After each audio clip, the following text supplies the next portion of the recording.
It's not possible to sell one-of-a-kind items on Etsy anymore. Or is it? Hey, I'm Pam Duthie, and I am asked all the time, is it possible to sell one-of-a-kind items on Etsy? Because so many people believe it is just too hard, and I'm here to work through all the complaints and let you know that yes, it is possible to sell one-of-a-kind on Etsy. Sure, there are challenges with everything, but we can totally overcome them. My shop's one-of-a-kind, and I'm selling on Etsy. So the first obstacle to selling one-of-a-kind original art on Etsy is it takes so long to build an inventory. And this is, of course, very true. This was the first hurdle that I met when I was starting selling one-of-a-kind items. It can take between a day and a few weeks to create one sculpture. Thankfully, over time, I've got a bit faster, but that really did worry me in the beginning, especially as everyone says you need more than 100 listings to do well on Etsy. So what can you do if it takes a long time to build up your inventory? What can you do if it takes a long time to create things? Well, the first thing is never fear. It's a bit of a myth that you need over 100 items. Sure, it helps you get to grips with SEO because you can practice lots of different target keywords and everything, but scarcity is a great thing. There are shops, and have been all the time, there have been shops on Etsy that only make a few things. They'll make 4 or 5 items, and once a month or once a week they'll release those items. People know that on this day the certain things that they create are going to be released, and there can be a bit of a buyer frenzy with that. Avid, rabid followers desperate to get the work. Not on Etsy, but through her own website. I follow a YouTuber, Royalty Soaps. She creates her own soaps. Now, soap takes a while. There's no shortcut to making soap. It takes the time to create the batches, and they also have to sit and cure. They have to set for 24 hours and then cure for months. So it can take a while to build up an inventory. So what she does very smartly is she films her creation process on YouTube, puts it up on YouTube. So she'll make a range for a month, a range of items, and then once they're all cured, once they're ready for sale, she'll be releasing the videos of her making these items, and at the end of the series of videos, she'll tell you the time that these soaps that you've watched her create, the time that they are for sale, and it goes up on her website, people buy it, and it's all sold out. So you can do a similar thing on Etsy. Get your followers used to knowing that on this certain day, you're going to launch this limited edition, this small range, this small batch. There's other things you can do, and we'll get more into them with more of the cons that you can't sell on Etsy if you sell one of a kind. So the next thing is you can't have a bestseller badge. Etsy started this test a year or so ago that items that sell a lot of in their category, items that sell, relist, sell again, can get a bestseller badge. Now, to my knowledge, there is no benefit to having this bestseller badge apart from it looks kind of good, and if a customer's shopping and they click on it, it shows bestseller. But we don't know the criteria to get a bestseller badge. Plenty of people have good sellers, have good items without a bestseller badge. Now, yes, there is no doubt that having an item that can sell and relist again and again and again gives good metrics to Etsy. It tells Etsy this is a good thing. When you show it for this search term, it's likely to make a lot of money. So that can be an issue, but does it have to be? Firstly, as I said, there are plenty of shops that do complete one-offs with no problem at all. But are there creative ways that you can create more than one of your item? Can you make something small and easy, like my splat bookmarks? I had the idea for them. This is something that everyone is slightly unique, but it's all the same thing. It's all a black cat bookmark. So I can create the listing, and as it sells and relists, I just change photographs or show a load of them and just say, your one is going to be unique to you. It'll be slightly different. So I can have a one-of-a-kind item. It's something that I can make fairly easily, but that I can sell and relist. You can also offer custom work. That's the majority of my shop. Everything's a one-off, but you can have listings that sell and relist because they're for a custom item. The person purchased that item and they come to me with what they want me to make. So the listing is only an example, photographs of an example of what I can make for them. So everything is made to order for them, but I can have items that sell and relist. You won't be featured on Etsy social media. It's been a standard thing. I don't know if it's true. Etsy used to say this, that on their mail-outs, their social media, and especially when they used to have the front page where you could be featured on there, we were always told that Etsy would only feature items that have more than one that can sell and relist, because simply it's not worth their time advertising you, and then people love the look of what it is and they click on it and there's nothing there to buy. So it just doesn't make Etsy money. So yes, if you only have one-of-a-kind items, then it's unlikely that you're going to get featured. But super secret, most people aren't featured anyway. The chance of you being featured is fairly low in the first place. And as I've already mentioned, there's creative ways to get listings that you can have more than one of. Can you make something that you can reproduce? Something easily that's still your own work, that's one of a kind, that takes great photographs, but that can be your bread and butter, that you keep making it, you keep selling it, you keep relisting it. That's something that could be featured. That could even be what you call the loss leader, that brings people into your shop and they find you and they want some of your other work. Your marketing links become obsolete. Now this is certainly a thing people mention a lot on Pinterest. If you're creating links to an item in your shop and it drives a lot of views, people are loving it and it sells, and then suddenly poof, it's gone. When people see that on Pinterest, your pin is no longer relevant. It's a dead pin. So what can we do here? Well, one thing, it can take a bit of work, but if you don't have such a huge inventory, it's not such a massive amount of work anyway. You can put the link to your item, and then once the item's sold, you can change that link to a link to your shop. But a lot of other social media, Pinterest is really good because it's like a search engine. Things can be seen for years after you put them up. But for things like Facebook, posts don't last that long. You're one-of-a-kind item. That's fantastic. Put that up. It drives a bit of interest. And then your next post, that starts to bury the old one, unless things go super viral. And if they do, if something goes super viral, it's getting shared all around, dive in and put other links. But in general, social media is pretty fast moving, so you're okay. Your links aren't obsolete, they're gone already. Move on to fresh new stuff. That's what the people want to see. You can't make enough money.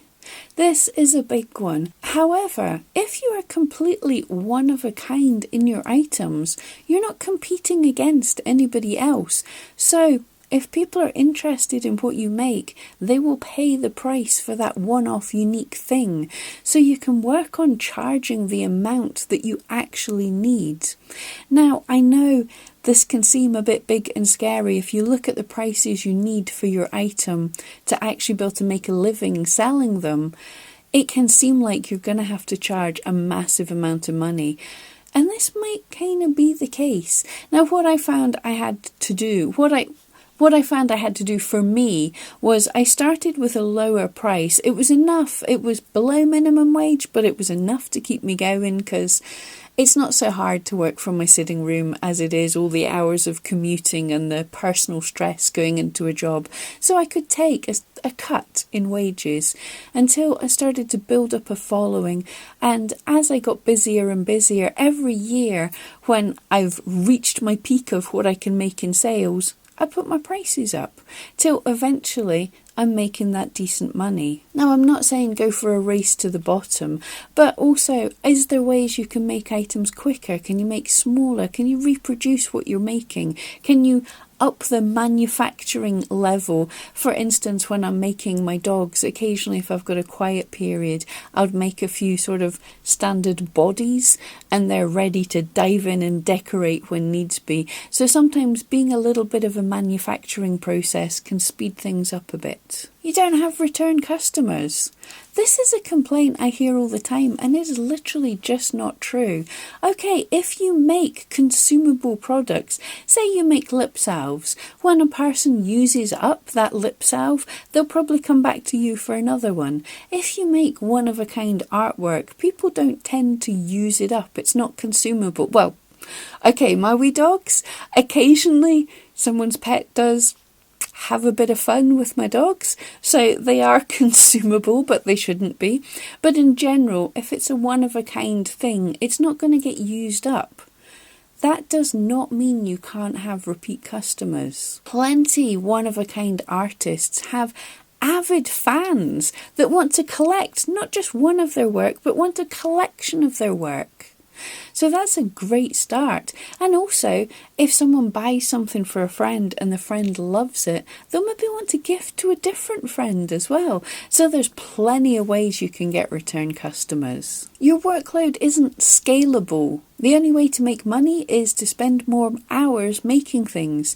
It takes 10 times as long to make 10 items than it does for one item. So you can't scale your business. You can't make it bigger than it is. Well, as I already said, you can up your prices, but there's also other ways to do this. So this one-of-a-kind artwork doesn't have to be the only thing that you sell in your shop.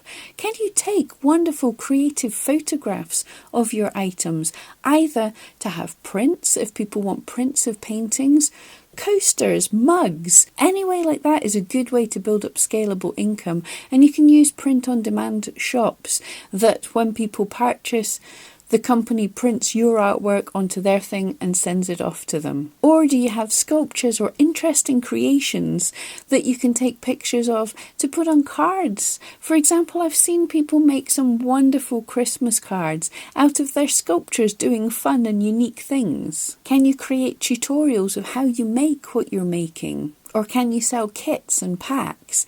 There's plenty of ways if you're creative to be able to scale up your business. People are just not searching for what you're making. Now this was a problem again that I encountered when I started over a decade ago selling needle-felted sculptures. Nobody had heard of needle-felted sculptures, so hardly anyone was searching for it. And the only people that were people that were needle-felting things. So how to get seen in search when nobody knows what your items are? And this is a case of finding your target market. Rather than thinking you sell needle-felted sculptures or someone I know, pebble wall art. Rather than thinking of these things, think of who is it that wants to buy these things. So for me, that was terms like a dog lover's gift or dog sculpture, dog art. And for other people, you might be thinking, what rooms is this going to be in? Is it bathroom decor? Is it steampunk art? Think less specific. Rather than exactly what your item is, what feeling does it evoke? What colour scheme is it? What kind of item is it? And what kind of person will want it? And that might give you some ideas for different ways you can name your work, different SEO you can focus in on. You can't compete with the mass manufacturers from abroad. And it's true, you can't. But you don't have to. When someone is looking for something mass manufactured and cheap, they're not looking for a one-of-a-kind piece of artwork. But when someone's looking for something a bit quality, a bit handmade, a bit unique, that's completely different. And they know they have to pay more. If something's manufactured in a sweatshop somewhere, that's not going to cost so much. And not everybody wants to buy that. So you're not competing with these guys. If you're making something that they can make more cheaply than you, then your item isn't unique. Find a way to make something more unique, something different, something that people are going to look at and go, wow, I have to have that. So you're not competing with them at all. Shipping is too expensive. Now, it's true, some items are super expensive to ship, but you've just got to do what you can. People understand if they're Purchasing a hand-carved piece of furniture that's super heavy, that's going to take a lot of work to get it to you. So they're going to have to pay what they're going to pay. Now, whether you decide to do free shipping and roll the cost of shipping into your item price or show the true amount of your shipping, it doesn't really matter. Customers, if they love your item, will pay what it takes to get the item and the shipping. Yes, it'll put off some people. Yes, not everyone will be able to afford it. But you got to do what you got to do. And that makes your items more unique and wonderful because they're harder to get hold of. Some people are going to have to save up to get one of your items. So making it unique and rare and difficult means it'll be precious to them. This is one thing, when people try and race to the bottom, when people try and sell their original artwork for the cheapest they possibly can, the people who purchase it don't appreciate it. I saw that in the past when I went to a craft fair and I was really nervous and selling my items ridiculously cheap anyway, and one woman picked it up and was like, £5 for that, and just dropped it. And I just looked, and at that moment, although it hurt to hear that, but that moment was a great light bulb that went off in my head, because it said to me, I don't want to sell to that person. I don't want to sell to the person that's going to take a week's worth of my work and drop it on the floor. I want someone who treasures a week worth of my work. It should be worth something. So although I understand it's tough when you need the money, sometimes you've got to stand your ground and realise if people want your original artwork, they're going to have to pay a bit for it. Not greedy, but you've got to make a living. Creator burnout. Now this is a big one. Inspiration can be so difficult. And if you're trying to inspire yourself to create something new and original every single day or every single week, you can totally burn out, run out of inspiration. So I've got 3 tips to help you with that. Firstly, have things you reproduce. If something did well, why not make it again? If you made a cat and people loved it, make another cat. I'm sorry, but sitting around waiting for inspiration. The thing is, if you want to work as an artist, it's work and we're not always inspired. So sometimes if you have a bread and butter item that doesn't require too much creative juice from you, you can just make it. And then when you have the time, when you're feeling a bit more inspired, then you can dive in and make something more epic.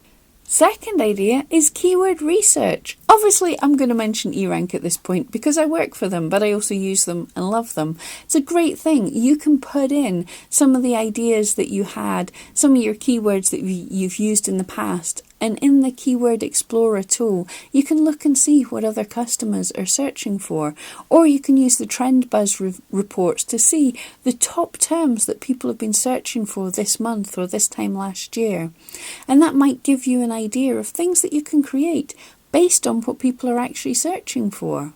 And the third way to help yourself with creator burnout is to be part of a community. Don't think of your fellow artists as competition. Think of them as community. Think of them as support. If you can be in a community where you're all talking to each other, supporting each other, having ideas, you can be in groups where there are creative challenges to make a certain thing, and you might get inspired that way. But just simply being around creative people can help build up more creation, can spark ideas, and it can help you realise that you're not alone in feeling a bit down about things sometimes. So join some kind of a community. SEO is too hard if all your items are different. Now, as we've already mentioned, you don't necessarily have to have all your items different. But if you don't think of this as a bad thing, think of this as an opportunity. Your items are different, so you're able to hit a range of keywords. You're able to try out different things and see what works. You're able to jump a little bit on those trends for what people are looking for. Not Baby Yoda, but you can create things that are up and coming just now and try them out. You're not stuck at things. And also when you find things that work, you can make more similar of. If cats work, Make a range of cats, all in your style, all being creative. If landscape paintings are popular, paint some landscape paintings. And the good thing is, Etsy have told us that when they're looking at your SEO, when they're deciding where to put your items, they look at how other items in your shop have gone, and they also look at how other similar items on Etsy have gone. So yes, it can help to have a more focused in-shop, to have a more narrow focus with similar items, but it doesn't mean it's going to hurt you if you can't do that. But I want to take this moment just to say, yeah, it's a good idea to focus in and have a bit of a range anyway, rather than just make one cat item. Try making 6 or 7 slightly different ones, and that gives you a really good chance to see how the SEO goes, and if one does well, they might all fly off the shelves. And the final one, you are an artist. Artists can't do SEO. Again, this is the difference. Do you want to be an artist, or do you want to earn a living as an artist? SEO is tough. I get that. I struggled with that for a long time. But you can do it. You don't have to learn all SEO at one time. Think of it a little step at a time. If you learn a little thing, here, I'll give you a simple tip just now, if you don't already know it. To aim for a keyword, some of the best things to really tell Etsy that that's the keyword is to have that exact keyword in your title and repeat it in your tags, in one of your tags, not all of your tags. So you have your superstar keyword in your title and your tags. That one thing, that one tip alone helped me do so much better. So you learn one thing, you implement that one thing, you go back, you see how that has helped or not, and then you learn another thing. And by the time you've created your next item, you'll have a better idea of what to do to get it selling better, to get it seen better. So SEO is hard. And the thing is, you're up against lots of other artists who probably don't have much experience in SEO either. So if you learn a bit, you're getting ahead of them already. So don't be afraid of the mean old nasty SEO. You don't have to be perfect, you just have to try and learn it. Okay, I hope that helped. I'll see you next time.